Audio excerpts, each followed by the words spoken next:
Welcome to Frances Quilts, the site dedicated to the wonderful art of quilting, with a few other fun things thrown in as well. If you like what you see here, be sure to give it a thumbs up and subscribe so that you can be notified of future videos. Hey guys, welcome back to Frances Quilts. Today we are on week 6 of our grid quilting challenge to see how many different grid designs we can come up with to use in our quilting. Today we are doing a jigsaw puzzle, and it's fairly easy to do, and honestly it looks pretty nice. You're going to find out that I like the bigger version better than the smaller version, which is kind of unusual. Nothing else has been that way.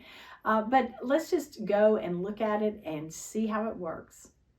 Today we're going to work with another simple design using a jigsaw design.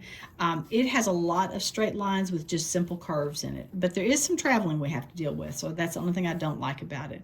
But let's start here. We're going to come along and we're going to put a jigsaw piece, an innie, right there.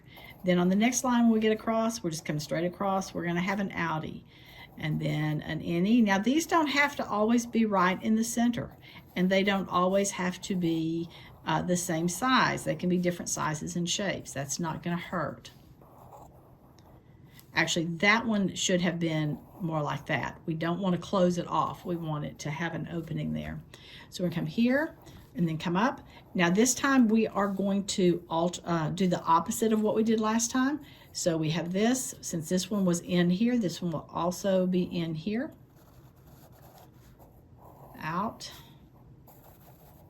In. Out and in. Let's do one more.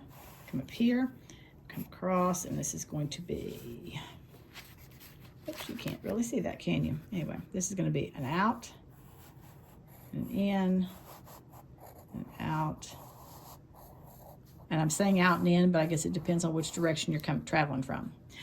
Well, I just did this next row wrong, and so I want to, fortunately I was using pencil so I could just erase it and go back and show you the right way.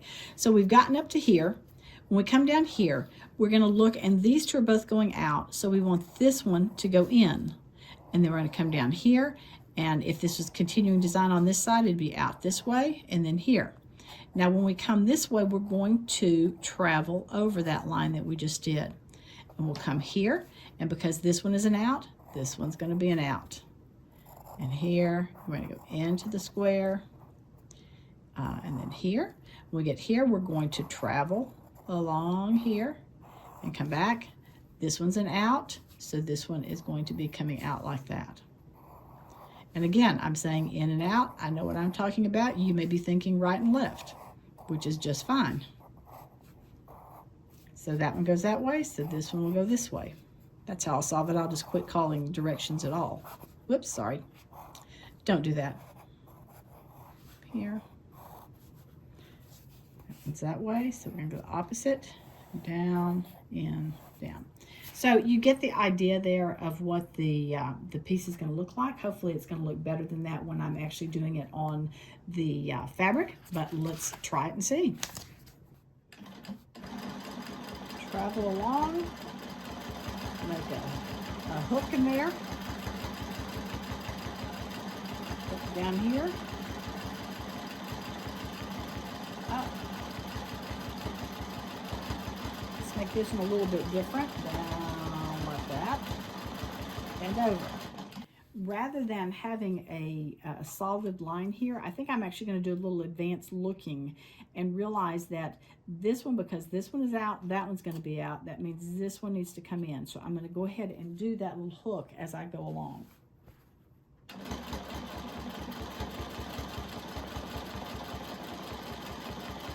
Now when I get here, I can see that this one was out. So that one is going to go out of the square and going to go the opposite direction to the previous row.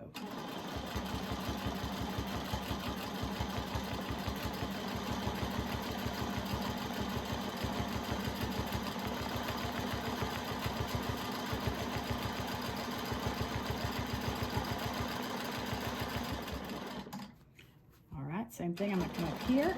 So when I get up here, I'm going to do the same thing. I'm going to look and say, okay, this one's going to be out, that one's going to be out, so this one will have to come in. So I'll go ahead and put that design in.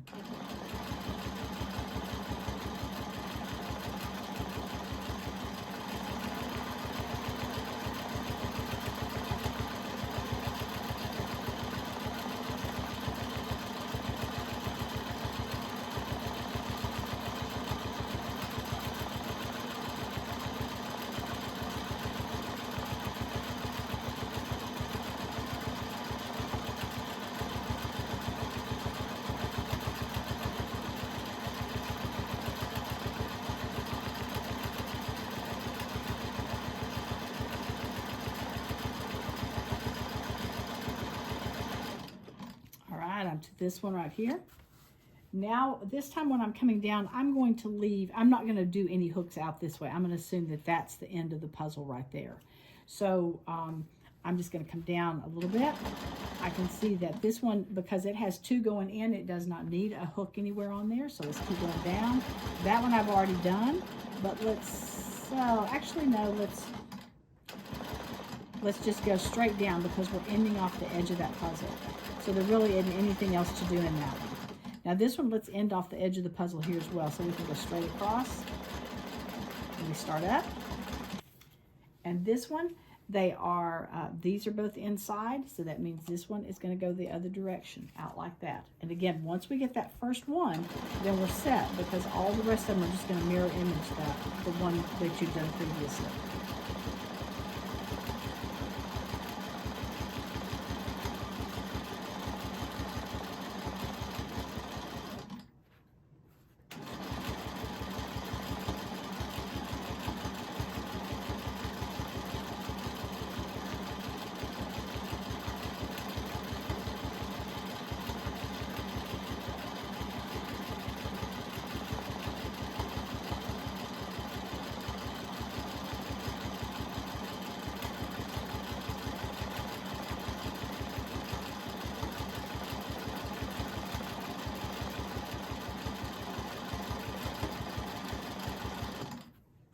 All right, I think that looks pretty good. You can see that the puzzle pieces here, the one shaped this way, and then one vertical, and then one horizontal, and then one vertical. Again, I think it'll look a lot better once we get the lines washed out of it. Decision I need to make is where I'm going to end this, because this looks good. This one, I should not have done those two. I should have said, okay, my puzzle's going to end right there, so I don't need to do those. And then the same here, just do all the way up, straight up, and not worry about anything that's coming out this direction. So, you know what I'm going to say next. How about if we do them smaller? So let me add some lines to this grid, and I'll be back and we'll do them again. So let's just do it again. Obviously, everything's going to be smaller.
Oops, did that one wrong direction.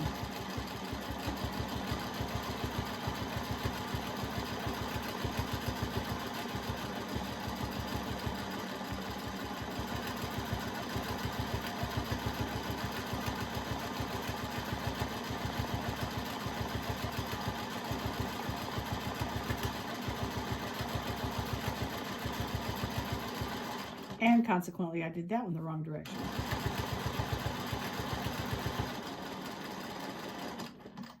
And that one. Okay, we're going to stop because I'm just not doing a great job with this. And honestly, I don't know that I like it smaller. I'm not sure that I'm going to enjoy it on that smaller scale. So let's get rid of the lines and see.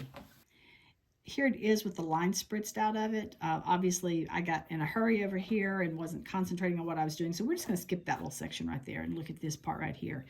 I actually like both of those, and I'm not so sure I don't like the larger scale better than I do the smaller scale. They both work.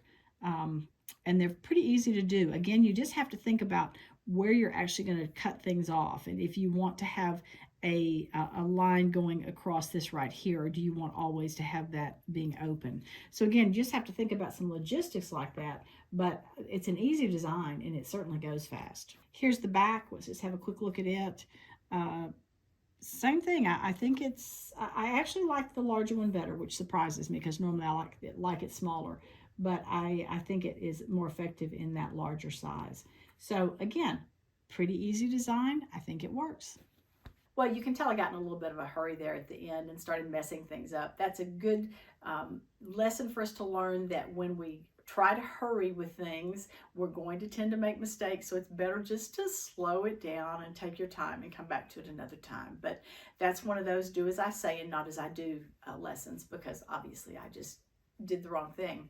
But the fun thing is that this piece that I had put together several weeks ago is now completely filled with quilting, and I'm going to have to make another grid for next time, which will be fun. So come back for more grid quilting.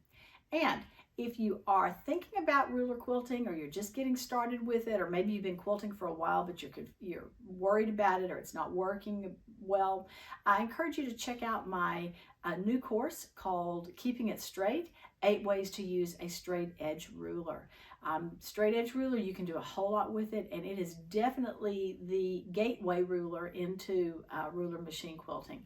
So check it out. I have a link here in the video, and then also in the show notes. Thanks for joining me here today, and I hope to see you next time on Frances Quilts.